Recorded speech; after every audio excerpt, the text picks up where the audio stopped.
नई जिंदगी परिसरातील शोभादेवी नगरमध्ये शनिवारी सायंकाळच्या सुमारास एका तरुणाचा मृतदेह आढळून आला। मोहसिन मुनाफ शेख वय 38 राहणार लक्ष्मीनगर सोलापूर असे त्याचे नाव आहे। गेल्या काही दिवसांपासून तो बेपत्ता होता असे पोलीस सूत्रांनी सांगितले। या घटनेने परिसरात खळबळ उडाली आहे। पोलीस सूत्रांनुसार नई जिंदगी परिसरातील शोभादेवी नगर येथे शनिवारी 25 ऑक्टोबर रोजी सायंकाळी एका तरुणाचा मृतदेह आढळून आल्याने पोलिसांना खबर करण्यात आली। अधिक तपासानंतर मोहसिन मुनाफ शेख असे त्याचे नाव समोर आले।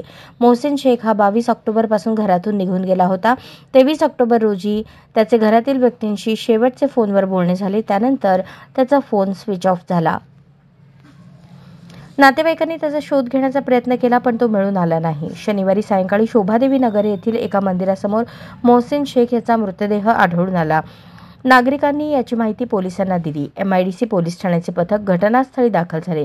नातेवाईकांनी घटनास्थळी येऊन मृतदेहाची ओळख पटवली। पोलिसांनी शव ताब्यात घेत शवविच्छेदनासाठी शासकीय रुग्णालयात पाठवले असून तपास सुरू असल्याचे वरिष्ठ पोलीस निरीक्षक प्रमोद वाघमारे यांनी सांगितले।